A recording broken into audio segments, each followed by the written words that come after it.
Hello, welcome back again.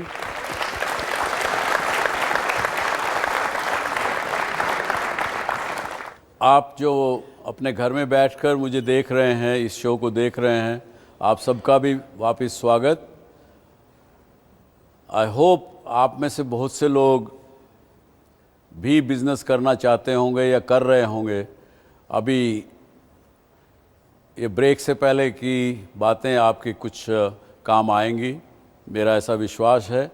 अभी हम बात करेंगे कि इस कम्पेटिटिव वर्ल्ड में किस प्रकार से आप ज़्यादा कामयाब रहें अपने कंपटीशन के मुकाबले में। और बहुत बार ये भी प्रश्न होता है कि मैं एक एंटरप्रेन्योर होने के नाते अपने कंपटीटर के साथ, जो कि बहुत बड़ी कंपनी भी हो सकती है, उसके पास पैसा धन ज़्यादा भी हो सकता है, उसके पास रिसोर्सेज ज़्यादा हो सकते हैं, उनके मुकाबले में कैसे कामयाब हूँ, ये आज का विषय इस ब्रेक के बाद का। बताइए, आपको क्या लगता है कि जब आपका कंपेटिटर एक बड़ा गोरिल्ला हो, आपसे ज़्यादा ताकतवर हो, उसके पास रिसोर्सेज भी आपसे ज़्यादा हैं, कैसे आप उसको compete करेंगे? क्योंकि इस बात का जवाब अकेले डॉक्टर सुभाष चंद्रा के पास नहीं है। हम सब मिलके जब बात चर्चा करेंगे तो उसी में से कुछ चीज़ निकल के सामने आएगी। चलिए जी, उधर से हाथ उठा था, बताइए। जी sir. So sir, I feel and I believe that कि when you're facing a gorilla, then you cannot take the gorilla head on. So you have to make sure that the tactic that you use is of a not the conventional approach. You should definitely go in for a niche market, or you should have a product which is catering to a small segment, something that is a match for your resources and the kind of people who you are targeting as customers. So if you take on the gorilla head on, you are definitely going to die. So you get around and you play on the field. That's very good answer. So I think the best possible way can be to utilize your available to utilize the resources available in the maximum way. It's like if you can convert your cons of the product to the pros. It's like it depends on you. It's on your management. It's on your skills. नहीं, ये बात तो ठीक है। देख, जो आप अपने रिसोर्सेज हैं उनको जुडिशियसली इस्तेमाल करना, ये तो एक गिवन प्रिंसिपल है मैनेजमेंट का, एंटरप्रेन्योर का, कुछ भी। लेकिन सवाल ये है कि आप अपना जो कंपेटिटर आपका है, जो कि आपसे ज़्यादा सक्षम है, उससे कैसे आप जीत सकेंगे। जी सर, सबसे पहले गोरिल्ला को अगर से हमें जीतना है तो फर्स्ट ऑफ ऑल हमें ये आइडेंटिफाई करना पड़ेगा कि क्या चीज़ है जो कस्टमर को चाहिए और वो गोरिल्ला ऑफर नहीं कर रहा है। अगर हम ये आइडेंटिफाई करके उस कस्टमर्स को हम वो चीज़ प्रोवाइड कर सकते हैं तो एटलीस्ट जब तक गोरिल्ला कैचअप करेगा तब तक हमारा नाम एस्टेब्लिश हो चुका होगा। सेकेंड स्टेप, हम जो प्रॉमिस कर रहे हैं या जिस डिमांड को सेटिस्फाई करने की कोशिश कर रहे हैं वो हम एग्जैक्टली मिल रही है कस्टमर को कि नहीं, तो कस्टमर के सेटिस्फेक्शन के लिए चेक कर सकते हैं। तो इतने में हमारा नाम, अगर हमारे फाइनेंशियली हम उतने स्ट्रांग नहीं होते तो एटलीस्ट हमारा नाम उसके कुछ लेवल तक पहुंच जाएगा, तो हम we will be comparatively in a better position to take gorilla head on. Okay sir, I will second your thought sir, product innovation. For example sir, Ujala सफेदी आने के बाद रॉबिन ब्लू पाउडर कोई नहीं खरीदता, या डुअल सिम फोन सबसे पहले माइक्रोमैक्स मार्केट में लेके आई। तो those kind of product innovations in the same category, जैसे कि मित्र ने कहा कि जो प्रोडक्ट इनोवेशन है सर वो होना चाहिए। प्रोडक्ट इनोवेशन मैंने समझा, सुना। हाँ सर, हम जब भी किसी बड़े कंप्यूटर को फेस करते हैं तो किसी बड़े कंप्यूटर का प्रोडक्ट फुल 100% सेटिस्फेक्शन नहीं देता है। कुछ लूप होल्स होते हैं उनकी प्रोडक्ट्स में और सर्विसेज में। हम आइडेंटिफाई कर लें उस लूप होल्स को और टारगेट करें उस सेगमेंट को, तो it will be give benefit to us. जी बिल्कुल बिल्कुल।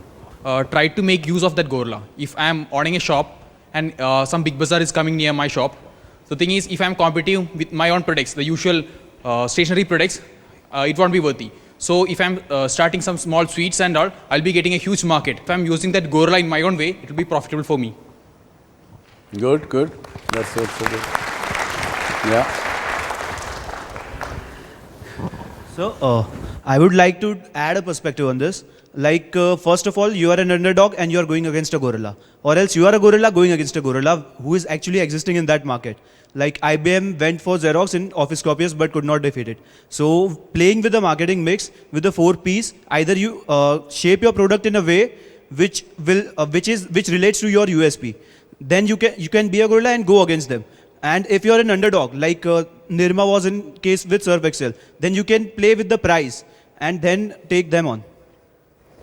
That's a good analogy, yes.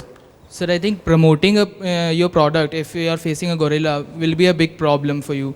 So for promoting your product and reaching to the customers, you can try to utilize and you can try to capture one big customer or an event which can promote your product, and so that you can reach more and more customers and you can provide your services there.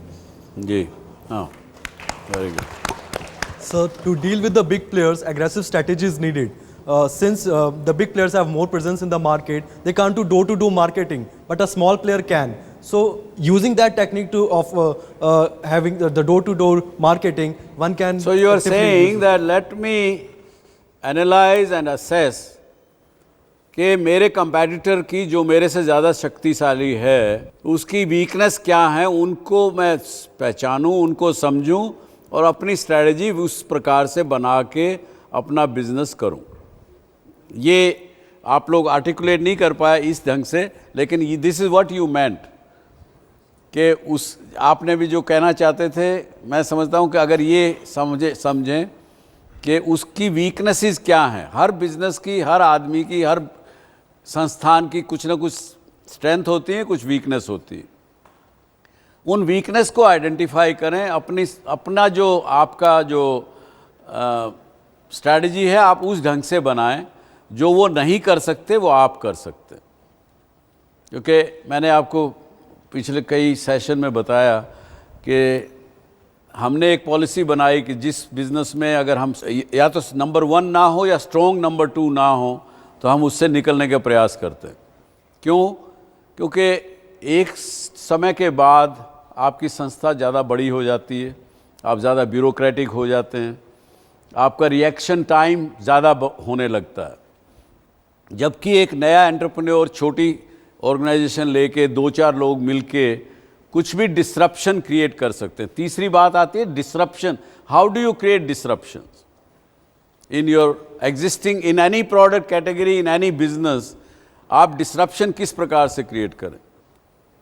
बल्कि हमने तो अपने आप 2 साल पहले हमने खुद की इंटरनल वर्कशॉप की कि मैं अपना बिजनेस किस प्रकार से किल कर सकता हूं, मुझे वो आइडेंटिफाई करना. मेरा बिजनेस कैसे किल किया जा सकता है मेरे अपने द्वारा, वो मैं आइडेंटिफाई करूं. How to kill my own business, ताकि उसमें दूसरा आदमी आके डिसरप्शन ना क्रिएट कर सके. ये तो बड़ा उदाहरण है सबके सामने, वेल नोन है कि Nokia was sitting very pretty with 65% of the market share of the mobile phones, और क्या हुआ उनके साथ. So disruption, creating disruption is another way to take on your competition, चाहे वो बड़ा ही क्यों ना हो. और एज ए स्मॉल बिजनेस आपके अंदर कैपेबिलिटी है डिसरप्शन क्रिएट करने की, पर डरना नहीं चाहिए. जहाँ डर गए ये सोच के कि वो सामने वाला बड़ा है, मर गए.